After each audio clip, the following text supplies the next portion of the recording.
Bienvenue sur Hippocampe. Moi c'est Marie, votre hôte pour aujourd'hui et pour les prochains épisodes. Cette saison sera entièrement dédiée à la question du psychotraumatisme.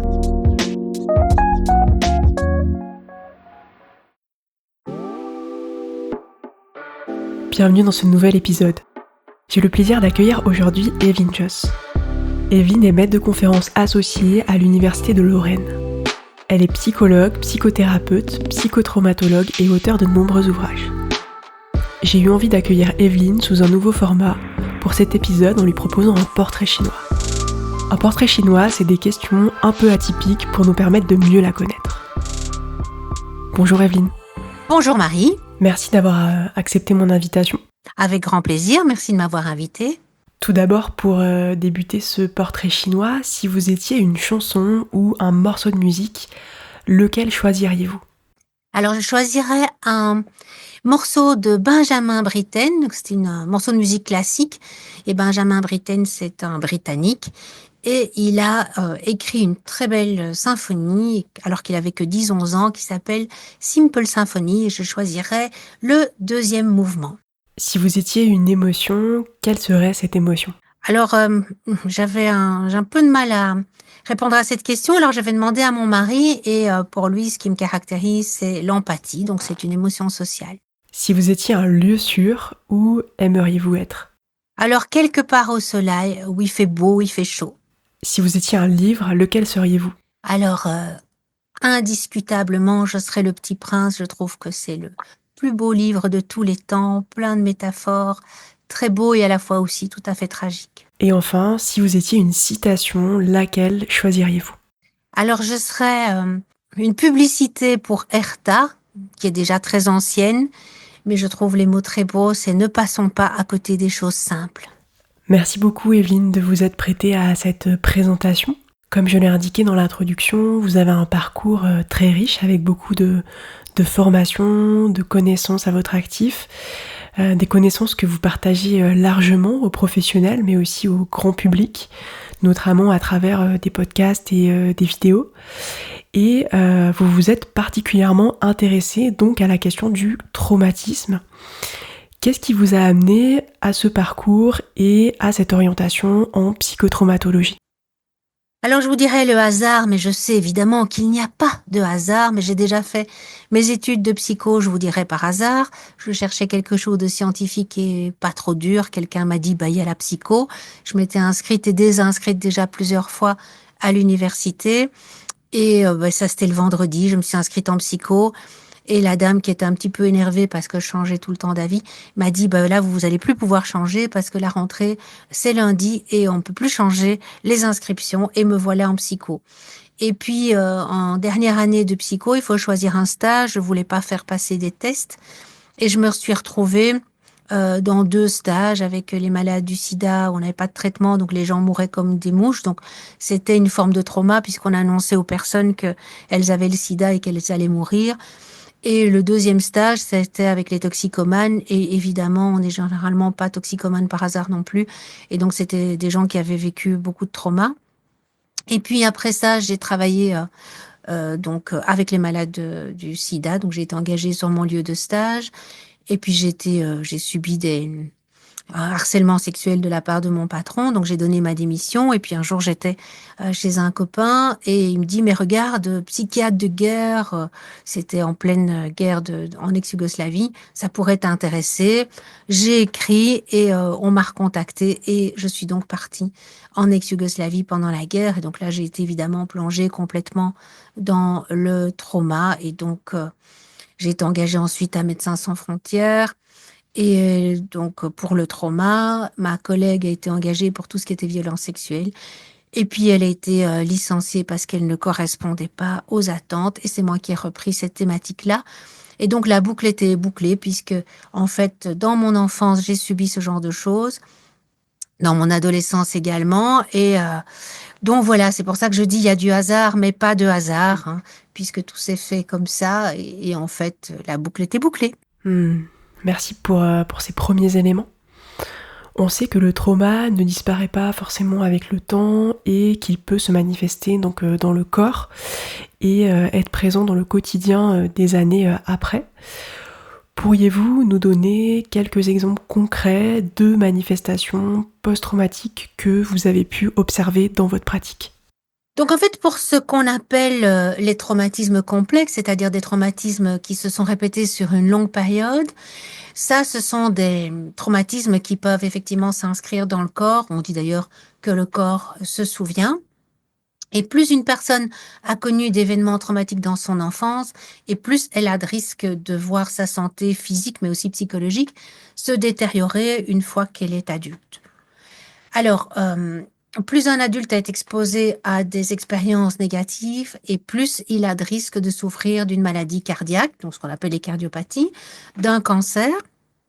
En fait, le risque de cancer, il est doublé chez les personnes qui ont vécu des traumas dans leur enfance par rapport à des personnes qui ont eu ce qu'on appelle un attachement sécure, donc qui ont eu une enfance, une belle enfance, disons. Alors, plus de risques aussi de diabète, plus de risques de maladies pulmonaires chroniques, et là, c'est 4 fois plus de risques, donc c'est énorme. Plus de risques aussi de souffrir d'une maladie du foie, de se fracturer des os et de mourir précocement. Alors, sur le plan de la santé mentale, on dit que si on a été exposé à 4 expériences négatives précoces, donc dans l'enfance, l'adulte a 4 à 12 fois plus de risques d'être alcoolique ou toxicomane, de souffrir de dépression, de s'automutiler, de faire des tentatives de suicide. On a 30 fois plus de risques à partir de 6 expériences, on appelle ça des expériences adverses. Donc, dans ce qu'on appelle l'expérience adverse, il y a évidemment tout ce qu'on entend par traumatisme en général, hein, donc les, les violences sexuelles, les négligences graves, les violences physiques, mais il y a aussi d'autres expériences avec nos yeux d'adultes qu'on pourrait ne pas voir comme des traumatismes, mais qui peuvent marquer l'enfant durablement et donc dans sa santé mentale. C'est par exemple les divorces qui se passent pas très bien, le fait de plus voir un de ses parents, un parent qui souffre de maladies mentales comme de dépression grave ou qui souffre d'une maladie comme par exemple un cancer qui traîne des années. Donc, des déménagements, toutes ces expériences, on les appelle les expériences adverses précoces. Donc, voilà, 30 fois plus de risques à partir de 6 expériences adverses. L'adulte qui a connu ça dans son enfance a 2 à 4 fois plus de risques de fumer et de consommer du tabac de façon précoce, quoi, donc à un très jeune âge. Et d'avoir de très nombreux partenaires sexuels, on dit plus de 50 partenaires sexuels. Et il a 1,4 à 1,6 fois plus de risque d'être sédentaire et donc de ne pas avoir suffisamment d'activité physique et d'être gravement obèse. Et on sait évidemment que l'activité physique, c'est quelque chose de super important, autant pour la santé physique que pour la santé mentale. Alors, c'est donc la santé physique, la santé psychologique, mais c'est aussi la santé sociale, si on peut le dire de cette façon-là. Ce sont des personnes qui, en général, quand elles ont vécu des expériences dans leur enfance comme ça, ont moins de réseau social parce qu'en fait, leurs compétences sociales sont réduites.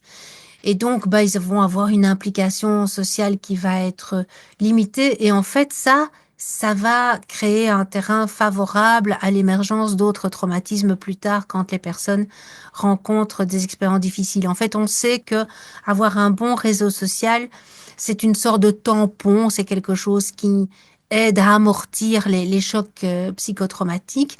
Et en fait, ces personnes n'ont pas ça. Donc, en fait, tous les risques se cumulent, je dirais. Alors évidemment, il y a des événements uniques qui peuvent aussi laisser des traces indélébiles dans le corps et dans l'esprit. Évidemment, on pense tout de suite aux violences sexuelles, hein. Un viol suffit évidemment pour avoir des répercussions au niveau du corps. Donc on remarque par exemple que les personnes qui ont vécu ce genre de choses, bien, ont des douleurs. Alors, c'est des douleurs qui sont sans cause organique. Ça peut être des douleurs aux endroits qui ont été impliqués par le viol, comme évidemment le vagin ou l'anus. Mais ça peut être aussi d'autres douleurs. Et donc, bien sûr aussi tout ce qui est difficulté sexuelle, le manque de désir, ce qu'on appelle le vaginisme. Donc, c'est contractions tout à fait involontaires des muscles au niveau du vagin qui peuvent même empêcher complètement la pénétration. On peut aussi avoir ce qu'on appelle des dyspareunies, donc ce sont des douleurs pendant ou après les rapports sexuels. Alors, on peut aussi avoir d'autres troubles qui vont aussi marquer le corps, hein. Ce sont des troubles du comportement alimentaire, ça peut être de la boulimie, ça peut être de l'anorexie. Et évidemment, même des événements uniques peuvent avoir des répercussions au niveau psychologique. Par exemple, des femmes qui ont été violées peuvent être évitantes par rapport aux hommes, ou peuvent être agressives par rapport aux hommes, ou être méfiantes par rapport aux hommes, mais par rapport à autrui en général, parce qu'elles n'ont pas développé ces compétences sociales. Et évidemment, on peut avoir des troubles dépressifs qui peuvent s'accompagner d'idées suicidaires, de tentatives de suicide. Alors aussi, bien sûr, mésestime de soi, pas de confiance en soi. Enfin voilà, donc on a un panel assez large de symptômes, que ce soit physique, psychologique ou social. J'ai presque envie de dire qu'on peut retrouver tous les troubles qu'on retrouve en psychiatrie. En effet, on voit l'impact de ces événements sur la vie, et on abordera d'ailleurs dans ce podcast aussi les pistes de solutions, puisque on sait que c'est des choses aussi qui peuvent tout à fait évoluer au cours de la vie de la personne. Oui, comme je dis toujours, il ne faut pas condamner quelqu'un à l'éternité du traumatisme, hein. Ce qui m'énerve toujours, c'est d'entendre à la télévision, par exemple, dans les nouvelles, quand il y a un procès pour une affaire grave, hein, cette personne va être traumatisée à vie. Ça m'énerve. Vous êtes, Evelyne, une spécialiste de la théorie polyvagale. À travers ce prisme, comment peut-on comprendre les réactions post-traumatiques ? Pourquoi certaines personnes restent-elles en hypervigilance ou, au contraire, se sentent-elles totalement déconnectées des années après un traumatisme ? Alors en fait, je suis pas du tout une spécialiste de la théorie polyvagale, mais c'est vrai que ça m'intéresse beaucoup et que je trouve que d'avoir eu ben voilà, cette connaissance de la théorie polyvagale, je trouve que ça explique beaucoup de choses par rapport au trauma. Alors peut-être ce que je dois expliquer par rapport à la théorie polyvagale, c'est qu'on a ce que donc Stephen Porges, celui qui a élaboré cette théorie, c'est qu'on a un système de neuroception. Donc la neuroception, c'est une sorte de perception, mais qui n'est pas consciente, c'est-à-dire qu'elle n'implique pas la pensée, elle n'implique pas la réflexion, c'est quelque chose de spontané parce que ça nous vient de notre système nerveux autonome. Donc le système nerveux autonome, c'est ce qui fonctionne tout seul, hein, sans notre conscience. Et c'est par exemple ce qui peut continuer à fonctionner quand on est dans le coma. Donc c'est très archaïque, hein, c'est quelque chose qui est là depuis déjà les reptiles, hein, ce système nerveux autonome. Et donc Stéphane Porges, il parle de neuroception, et cette neuroception, c'est une sorte de radar qui en permanence analyse notre environnement et qui évalue le niveau de risque de notre environnement. Alors évidemment, on peut être en sécurité, on peut être en danger et pouvoir réagir par rapport à ce danger, et puis on peut être en danger mortel, c'est-à-dire évaluer qu'on n'a pas les capacités à faire face à ce danger. Alors je dirais que nous, les êtres humains, on est un petit peu comme les voitures, on a un accélérateur, et donc ça c'est une partie de notre système nerveux autonome qu'on appelle le système sympathique ou parasympathique. C'est celui qui va nous permettre de nous mobiliser, de réagir, de fuir, de combattre, hein, c'est celui qui nous met en action. Et puis, on a un système parasympathique, et donc ça, c'est le système de freinage. Et comme sur les voitures, on a deux systèmes de frein. On a donc la pédale et on a le frein à main. Eh bien, nous, on a le système parasympathique. On va appeler ça le mode ventral et le mode dorsal.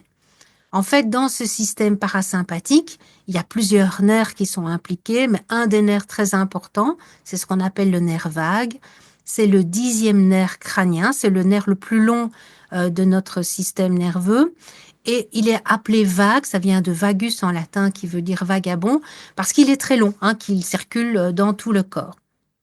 Et donc, pendant longtemps, on connaissait bien sûr l'existence de ce nerf vague, on l'associait beaucoup au parasympathique. Aujourd'hui, on sait qu'en fait, ce nerf vague, il a deux branches, une branche qu'on va appeler dorsale et une branche ventrale. Alors, ça n'a rien à voir ni avec le dos, ni avec le ventre. La branche dorsale, c'est parce qu'elle sort derrière dans du cerveau, d'une partie du cerveau. Et la branche ventrale sort devant, en fait, le tronc cérébral.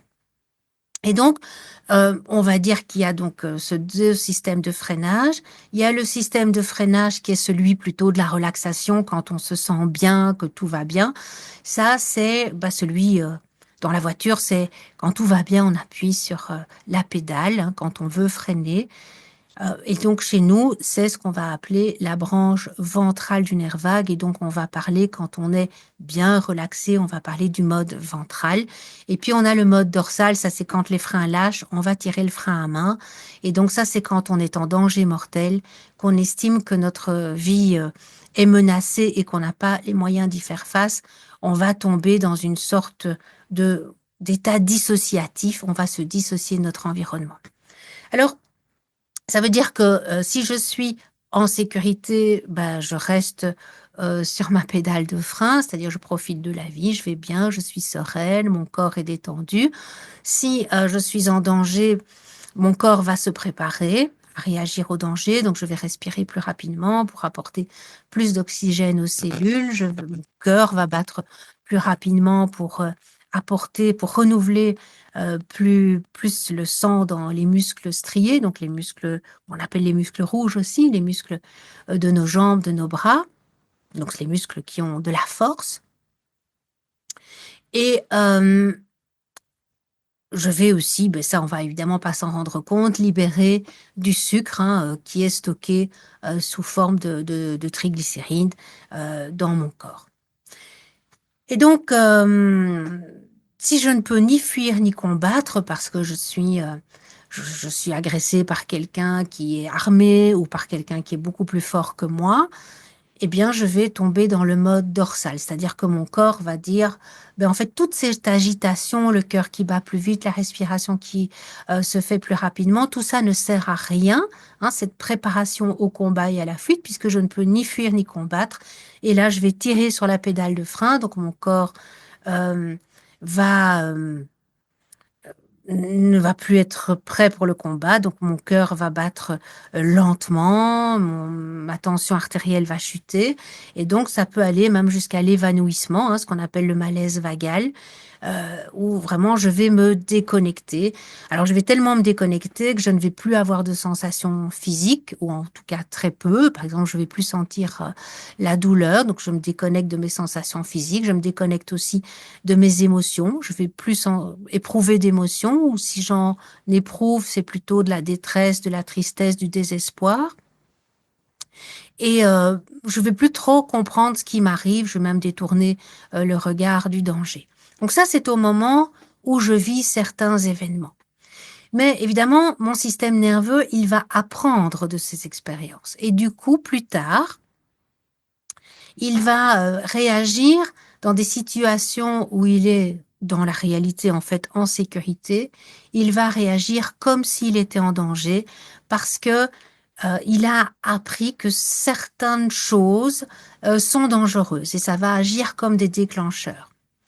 Donc, par exemple, on va avoir des personnes qui vont être hyper vigilantes, qui vont avoir une surveillance anxieuse de leur environnement, qui vont être tout le temps sur le grill, alors qu'elles sont en sécurité, parce qu'elles ont appris qu'en fait, elles étaient jamais en sécurité, ou que c'était dangereux de se sentir en sécurité. Par exemple, si on a un père qui est alcoolique et qui rentre à la maison, eh bien, le fait de se sentir en sécurité, on peut déclencher la violence de ce père. Donc, quand on a appris ça enfant, on a appris que être en sécurité, ça peut être dangereux, qu'il faut jamais se sentir en sécurité, qu'il faut toujours être sur ses gardes. Ça peut être aussi, pour donner juste un autre exemple, une personne qui va se déconnecter quand elle voit le regard plein de désir de son mari, parce que ça va lui rappeler le regard de l'agresseur. Et donc, en fait, elle va tirer sur la pédale, sur le frein à main, et donc elle va se déconnecter, et elle va se retrouver en mode dorsal. Et donc, en fait, on peut dire que le trouble de stress post-traumatique, c'est une forme de réponse conditionnée face à des nouvelles expositions, à des choses, hein, donc les psys, on parle de stimuli, à des stimuli menaçants, même de faible importance, ou même des stimuli qui sont absolument anodins et sans du tout de danger, en fait. Donc on appelle ça des déclencheurs.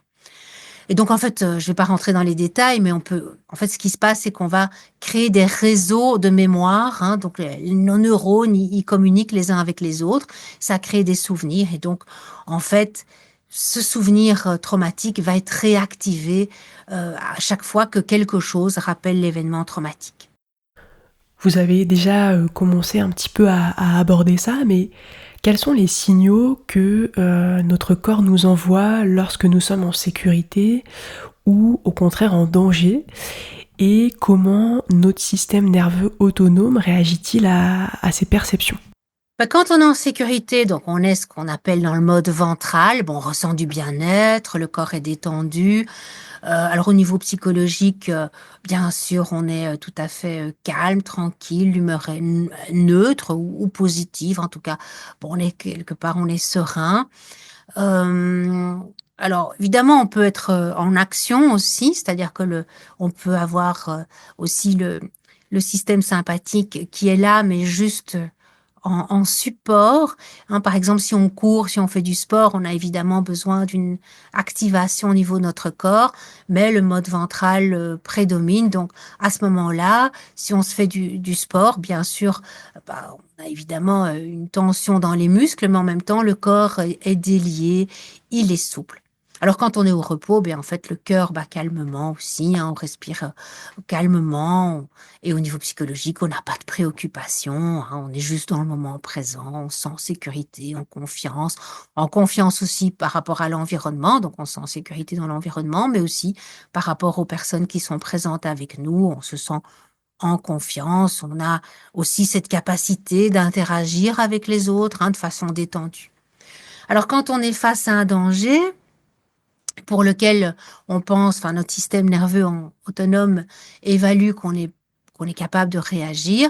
Là donc c'est notre mode sympathique, hein, notre système orthosympathique qu'on appelle aussi donc tout simplement sympathique va s'activer. Donc là la respiration va devenir rapide, plus superficielle. Parfois même on retient notre souffle, hein, quand on est en danger, parce qu'en fait quand on retient notre souffle, en fait ça maintient l'activité orthosympathique. Donc en fait quand on inspire de façon normale, hein, je veux dire sans être en danger, on active notre orthosympathique et quand on expire, on active notre parasympathique. C'est pour ça, si on prend notre pouls par exemple, on va sentir en fait que notre cœur bat plus vite à l'inspiration et ralentit à l'expiration. Donc notre pouls en fait, il est de façon tout à fait normale, il est irrégulier. Et plus il est irrégulier, et en fait mieux c'est. Ça veut dire qu'on a plus de capacité d'adaptation.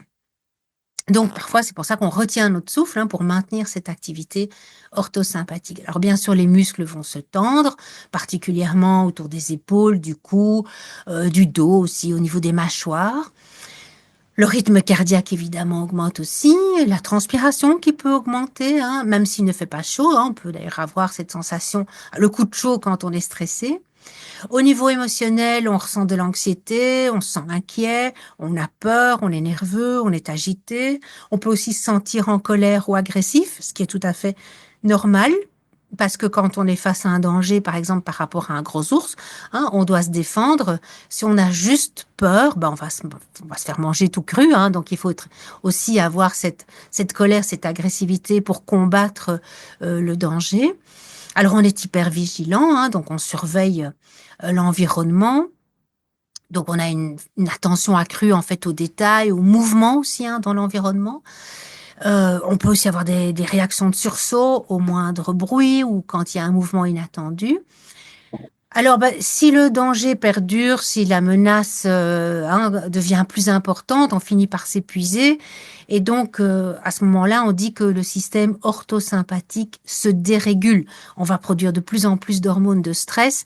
Le cœur va battre de plus en plus vite. On va avoir une respiration qui va s'emballer. Et là, on va carrément éprouver de la terreur. Et si on estime qu'on ne peut plus réagir, soit parce qu'on est épuisé, soit parce que la menace devient plus violente, c'est-à-dire qu'on se sent en danger mortel, à ce moment-là, On tombe dans ce mode ventral, hein, donc on tire le frein à main, pardon, dans le mode dorsal, donc on tire le frein à main. Là, comme j'ai dit tout à l'heure, le cœur se calme, la respiration ralentit, donc toute cette préparation du corps à fuir ou à combattre ne sert plus à rien.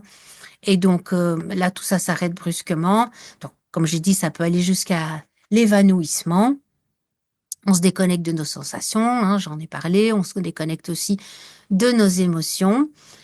Et voilà, donc on est ce qu'on appelle dissocié. Si les personnes nous parlent à ce moment-là, parfois on comprend plus très bien, on est là, oui, oui, quoi, qu'est-ce que tu dis? Hein, donc on est un petit peu ailleurs. Hmm.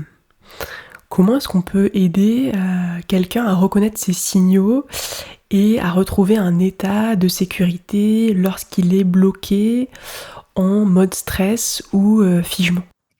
Alors ça, je pense qu'il faut passer par de la psychoéducation, c'est-à-dire qu'il faut vraiment expliquer aux personnes les différents états du système nerveux autonome, donc hein, ventral, sympathique et dorsal. Il faut leur expliquer les manifestations physiques et émotionnelles de ces différents états. Et on doit réfléchir avec la personne, bah, qu'est-ce qui, quels sont les moments où bah, sa respiration change, où elle sent son rythme cardiaque changer, où elle ressent de la tension musculaire, où ses émotions se modifient. Donc, c'est-à-dire qu'on doit encourager la personne à observer ses propres réactions corporelles et émotionnelles dans différentes situations. Donc ça, je crois que c'est vraiment, bon, c'est évidemment peut-être aussi en écoutant des podcasts, en lisant des choses sur la théorie polyvagale, mais ça, je pense qu'être accompagné par un thérapeute qui est formé en théorie polyvagale, hein, qui est polyvagal informé, comme on dit, hein, parce que c'est pas une thérapie à part entière, c'est plutôt euh, une compréhension de ce qui se passe dans le trauma, même si ça donne évidemment aussi des outils pratiques. Hein, par exemple, pour sortir du figement, hein, donc de ce mode dorsal. Quand on est dans le mode dorsal, on est, donc j'ai dit, un déconnecté. Et ça s'accompagne souvent d'immobilité. Donc du coup, ce qu'on va faire, c'est faire bouger la personne. Alors comme elle était immobile, on va pas la faire bouger vite, hein. Il faut qu'elle bouge lentement, il faut qu'elle se remette en mouvement en fait. Donc quelque chose qui est bien, par exemple, c'est la marche. Alors c'est encore mieux si c'est en pleine nature, mais déjà rien que de marcher, ça peut être du vélo, ça peut être du tai chi, de la natation, mais là aussi on va pas nager la nage papillon le plus rapidement possible, mais une petite brasse tranquille. Ça peut être le yoga, tout ça, ce sont des bonnes options.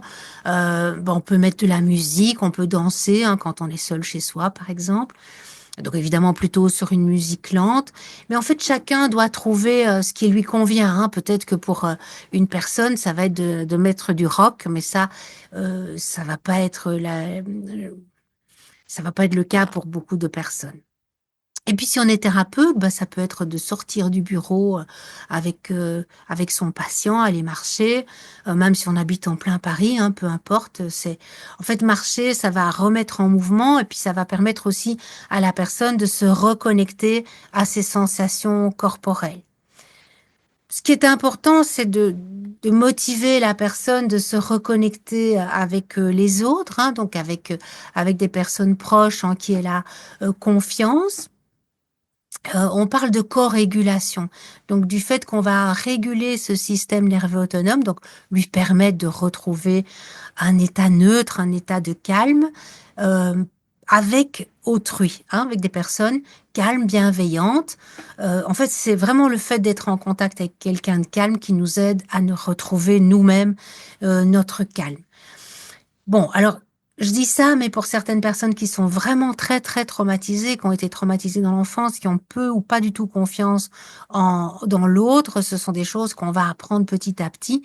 Et donc, ces personnes-là, parfois, elles se reconnectent mieux à l'environnement, elles se régulent mieux en se reconnectant, par exemple, à l'environnement, en regardant un paysage ou en sortant de chez elles, en allant marcher. Donc chacun doit vraiment trouver la meilleure façon de sortir de ces états-là. Et donc ça, c'est des questions que le thérapeute peut poser pour aider la personne à identifier ce qui lui fait du bien.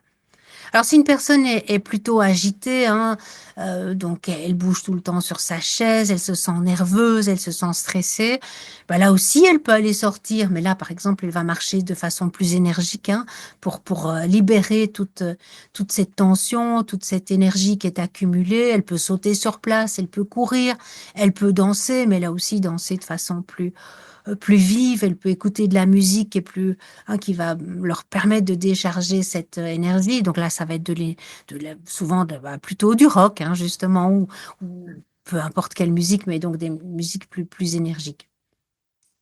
Alors, on peut faire des exercices de respiration. Vous avez certainement déjà entendu parler de la cohérence cardiaque. La cohérence cardiaque, c'est vraiment une technique qui nous permet de retrouver le juste équilibre dans notre système nerveux autonome entre le frein et l'accélérateur. C'est vraiment le point neutre, hein. Dans notre voiture, il y a aussi un point neutre. On peut vraiment parler de point neutre. Alors, tout ce qui aide en général, hein, donc la pleine conscience, ça permet de rester ancré dans le moment présent et ça permet aussi, hein, de réduire les pensées anxieuses. Et puis, il y a des techniques spécifiques pour stimuler cette branche ventrale du nerf vague. Et c'est en fait toutes des choses qui vont activer le haut du visage. Parce que la branche ventrale du nerf vague, en fait, elle est très impliquée dans les muscles du visage. Donc, on va faire des choses qui vont activer ces muscles-là, comme par exemple des vocalises. Alors, on connaît, hein, cette syllabe sacrée des Indiens, là, le Om. Hein, donc, ça, on peut le faire, ça active cette branche ventrale. On peut fredonner, on peut chanter, on peut se gargariser la gorge. Alors, dans les livres qui donnent ces techniques de stimuler le nerf vague, en fait, ils disent qu'on doit vraiment gargariser assez fort jusqu'au moment où on a les yeux qui pleurent. Ça peut être boire un verre d'eau aussi, rire, écouter de la musique, hein, puisque les oreilles sont impliquées. Alors, il paraît que la musique de Mozart est particulièrement bonne. Alors peut-être parce que c'est une musique assez accessible pour tout le monde, même si on n'est pas très branché musique classique, mais apparemment les rythmiques, les mélodiques, les harmoniques de cette musique seraient particulières. Les massages, la réflexologie plantaire. Et alors aussi, bon ça c'est moins drôle, hein, mais prendre une douche froide. Et là aussi, si on prend une douche froide, le but, parce qu'évidemment en général la respiration s'emballe un peu dans un premier temps, c'est de prendre la douche froide jusqu'au moment où la personne parvient à respirer tranquillement sous la douche. Avant, quand on voulait calmer les enfants, hein, je suis encore de cette génération-là, mes parents heureusement n'ont jamais fait ça avec moi, mais on mettait les gamins sous la douche froide. Voilà donc quelques petites choses qu'on peut faire pour sortir de ces états-là.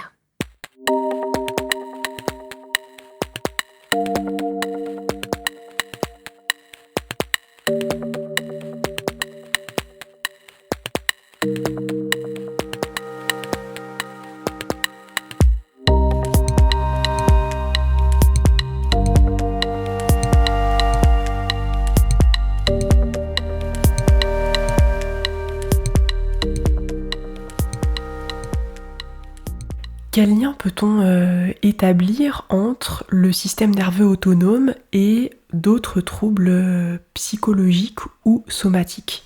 Alors c'est une bonne question, on me la pose jamais, mais en fait effectivement, il y a une énorme interconnexion entre le système nerveux autonome et des troubles somatiques et psychologiques, hein. Et on peut même dire que l'écrasante majorité des maladies, si pas toutes, en fait, sont dues à un déséquilibre entre le système sympathique et le système parasympathique. Alors, on considère à peu près que dans 80% des cas, les maladies sont dues à une hyperactivation de ce système sympathique. Donc, on appuie trop fort sur la pédale d'accélérateur. Ce sont effectivement, ça j'en ai déjà parlé, hein, les problèmes cardiaques, l'hypertension artérielle, le diabète, mais aussi des maladies comme la maladie d'Alzheimer. En fait, c'est un déficit de du système parasympathique. Donc, du coup, ben, voilà, le système orthosympathique fonctionne trop. Même les douleurs chroniques, hein, comme les maux de dos ou les migraines, peuvent être exacerbées par une activation prolongée du système parasympathique. Parce qu'en fait, ce système parasympathique, ça augmente la tension musculaire et ça augmente aussi l'inflammation. Donc, en fait, on peut dire que beaucoup de maladies qui trouvent un terrain favorable dans l'inflammation, eh ben, sont dues d'une certaine façon à une hyperactivation de ce système orthosympathique, et donc notamment les cancers, par exemple. Alors au niveau psychologique, ben, évidemment les troubles du stress post-traumatique, mais aussi tous les troubles anxieux, hein, l'anxiété généralisée, par exemple, sont vraiment des troubles qui sont liés à une activation sympathique trop importante. Et 20% des maladies seraient dues à une hyperactivation du parasympathique, donc on appuierait trop sur la pédale de frein. C'est par exemple tous les troubles gastro-intestinaux, les nausées, les vomissements, les diarrhées, le syndrome de l'intestin irritable, la fatigue chronique. Hein, ce sont toutes des maladies où il y a un déficit de l'orthosympathique par rapport au parasympathique qui, lui, fonctionne un peu trop. Et évidemment, sur le plan psychologique, bah, le frein, c'est la dépression. Hein, donc, c'est la maladie par excellence qui est caractérisée par ce déséquilibre parasympathique, orthosympathique, mais donc du côté activation trop importante du para. Donc il existe de nombreuses thérapies et méthodes donc, pour traiter les effets du traumatisme, des méthodes qui sont validées scientifiquement, je pense notamment à l'EMDR. Quelles sont les thérapies innovantes qui s'annoncent prometteuses dans ce domaine et quelles sont les perspectives dans les traitements des traumatismes? Alors, une thérapie prometteuse donc, qui est déjà en cours actuellement, mais dont on ne parle malheureusement pas encore suffisamment, c'est ce qu'on appelle la thérapie de la reconsolidation de la mémoire. Donc, c'est une thérapie qui a été mise au point par Alain Brunet, qui est un professeur à McGill, donc l'université de McGill au Canada. Aujourd'hui, il est en Australie, il a repris la direction d'un centre de recherche. Et donc ça, c'est une thérapie qui utilise un médicament qu'on appelle le propranolol. En France, c'est l'alvocardil et en Belgique, c'est l'Indéral. Et donc, on ne prend ce médicament que 6 fois. C'est un médicament très connu, très ancien, qu'on utilise dans beaucoup, beaucoup d'indications, comme par exemple l'hypertension, les troubles du rythme cardiaque qui sont dus plutôt au stress. On l'utilise aussi comme médicament de traitement de la migraine, mais donc comme traitement de fond de la migraine. On l'utilise aussi, comme moi je l'utilise parfois quand je dois faire des conférences qui me stressent beaucoup.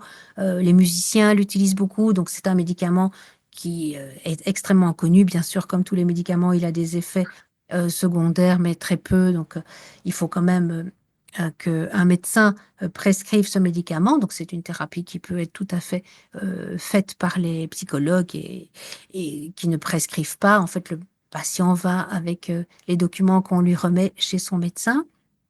Et donc, en fait, le patient va rédiger le, son trauma, hein, et 6 fois, il va venir chez le thérapeute sous l'effet du médicament. Alors, quand on dit sous l'effet du médicament, la personne ne va pas du tout remarquer cet effet du médicament. Hein. C'est pas comme ce qu'on appelle les benzodiazépines, hein, tous les calmants, comme les somnifères ou le Xanax, par exemple, où on ressent des effets. Là, la personne ne va pas du tout se rendre compte des effets. Hein, mais bon, à un moment, le médicament va être actif. Et donc, il faut à peu près 3/4 d'heure, 1 heure, pour enfin, une demi-heure, mais donc la thérapie se fait souvent après 3/4 d'heure, 1 heure. Et la personne va tout simplement lire le récit de son trauma. Ce sont des thérapies qui sont brèves, hein, puisque les séances durent 25 minutes. La première et la dernière durent 1 heure, et puis les quatre au milieu durent 25 minutes. Et donc, voilà, c'est une thérapie qui se révèle très efficace. Et puis l'autre thérapie qui est innovante, mais qui malheureusement est encore pour le moment interdite, c'est la thérapie avec les psychédéliques.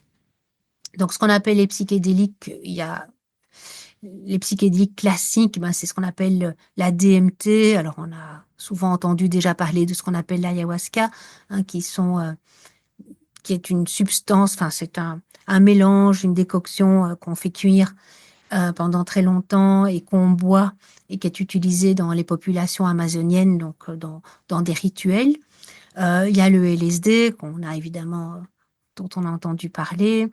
Donc il y a plusieurs substances qu'on appelle les psychédéliques classiques, et puis il y a d'autres substances qui sont apparentées aux psychédéliques, comme la MDMA, hein, qui est une substance que les jeunes utilisent dans les rave parties notamment, hein, qu'on appelle l'ecstasy. Malheureusement, ces jeunes consomment souvent des produits très frelatés. C'est même pas souvent la MDMA.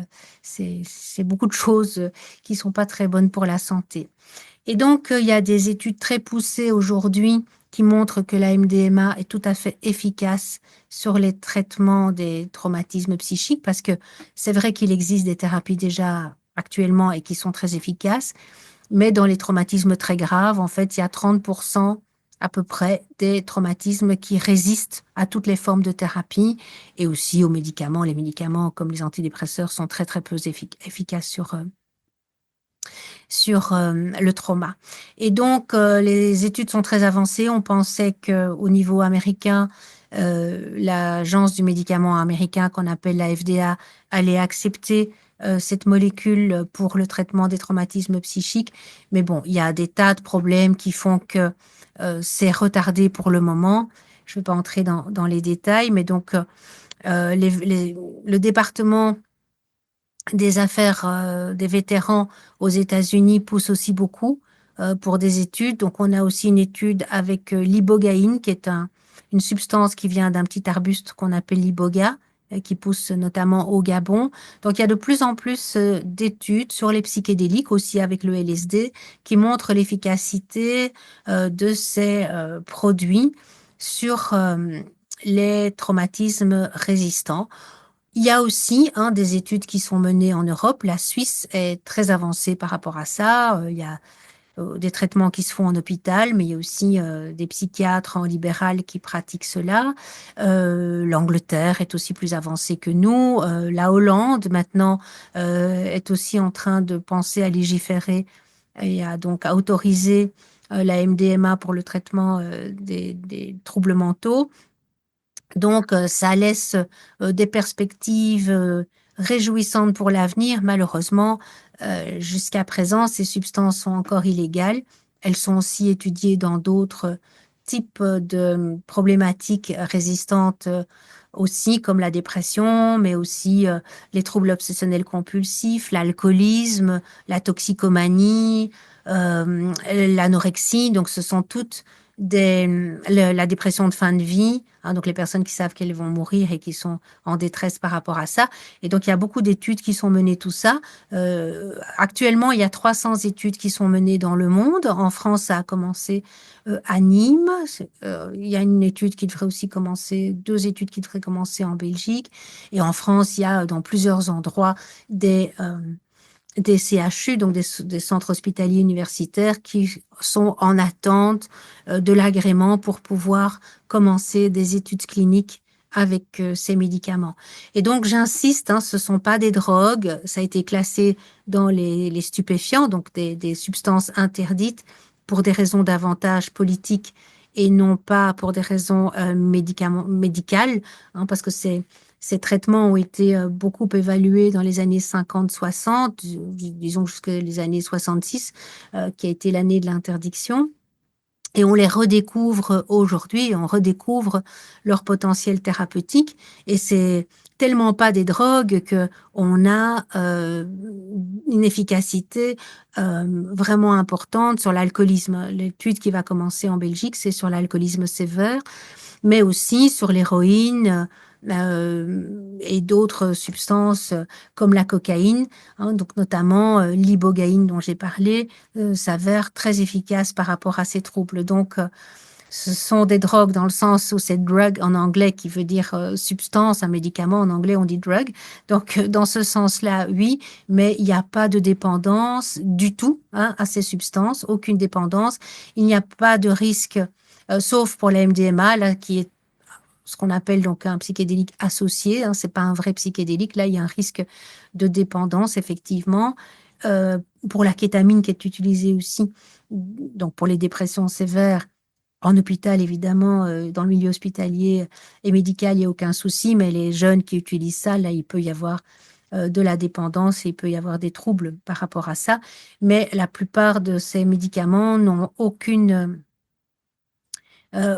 risque d'overdose. On peut prendre plusieurs centaines de fois la dose thérapeutique de LSD sans qu'il ne se passe quoi que ce soit, hein. Il y a une dame qui a pris 450 fois la dose de LSD pensant prendre une autre substance. Et bon, voilà, elle a juste fait un fameux trip, mais elle n'est pas morte. Donc, il n'y a pas de dépendance et il n'y a pas de risque d'overdose, sauf avec voilà, certaines substances comme la kétamine. Si les études sont en cours, on peut peut-être imaginer qu'on verra naître en France dans quelques années ces formes-là peut-être de thérapie. Alors, on peut espérer, hein, mais donc pour le moment, c'est encore juste des études cliniques. Alors, la kétamine n'a jamais été interdite, puisqu'elle est utilisée tout le temps par les anesthésistes.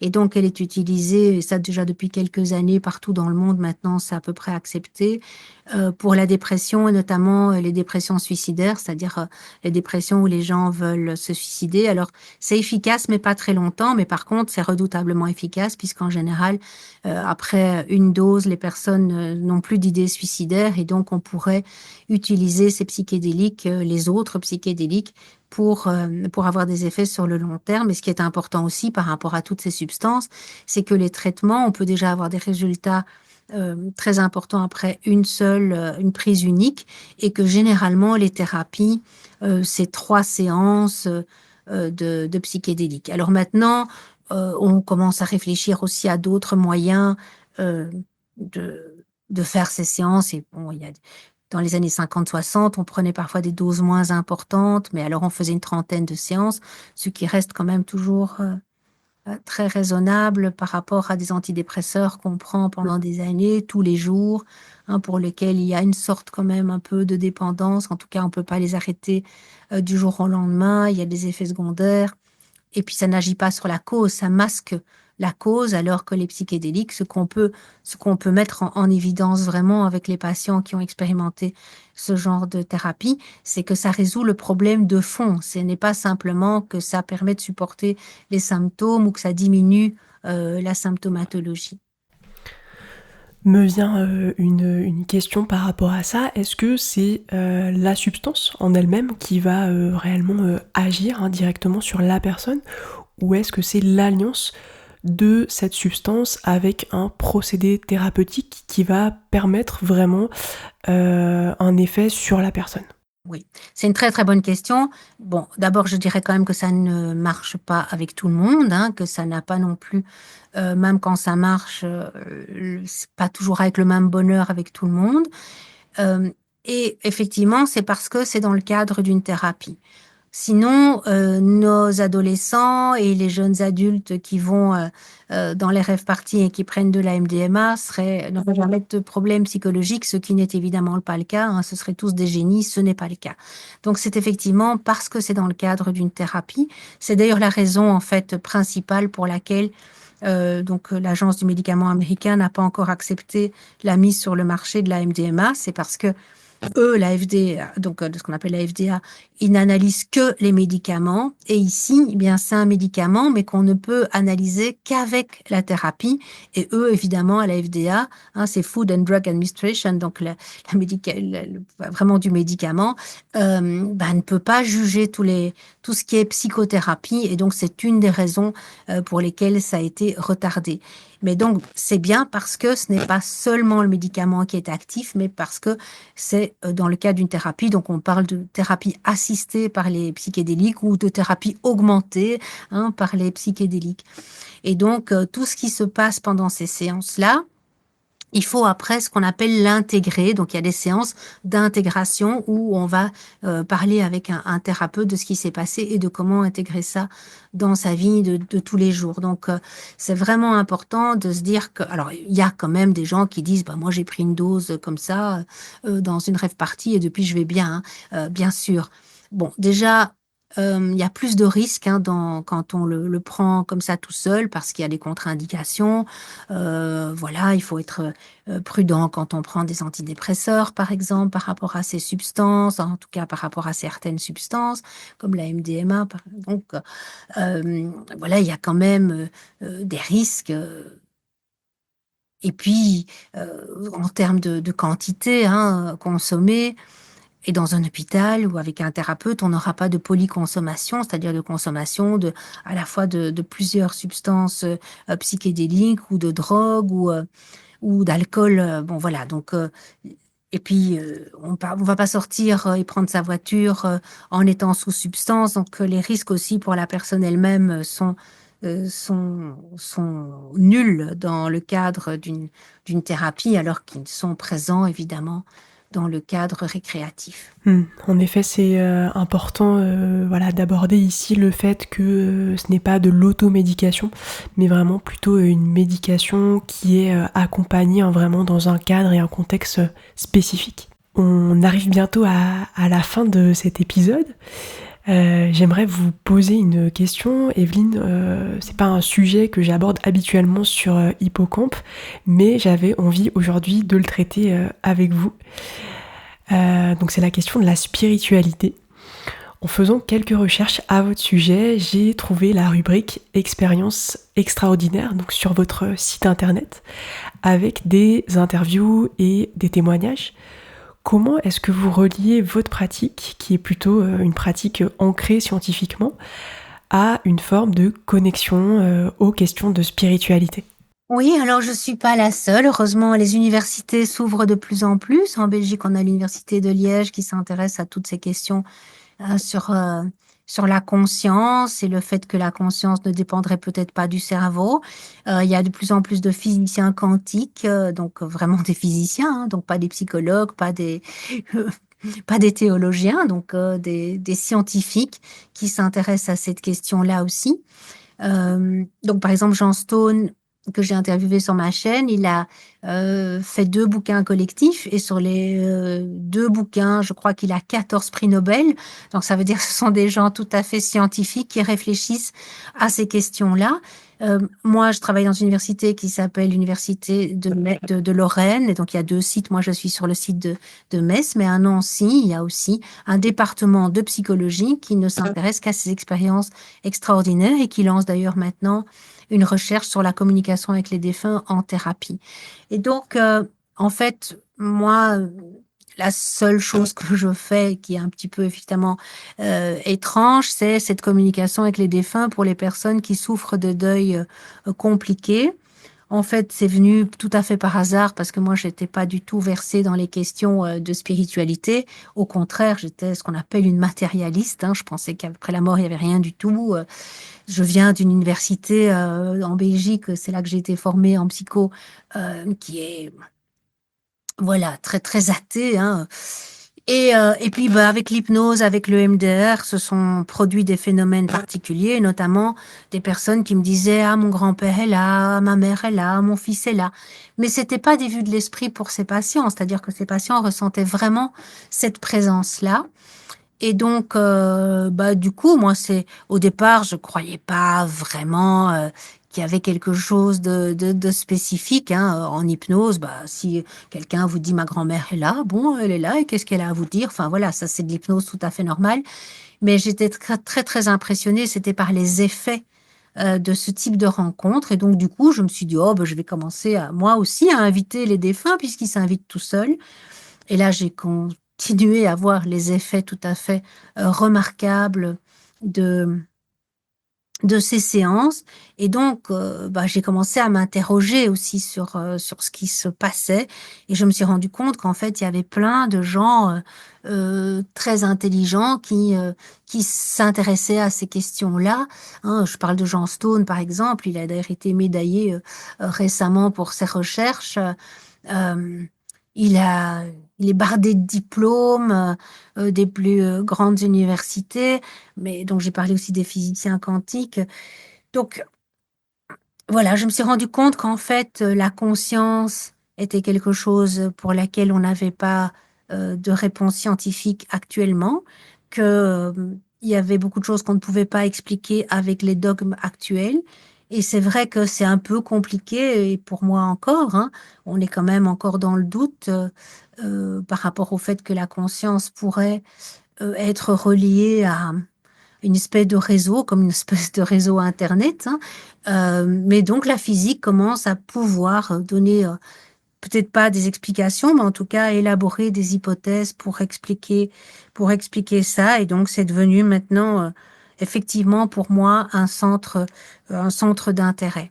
Et je suis vraiment ravie que je ne sois pas toute seule dans mon coin et que de plus en plus d'universités s'intéressent à ces questions. Et j'ai la chance en fait que d'être dans cette université où ces questions sont réfléchies.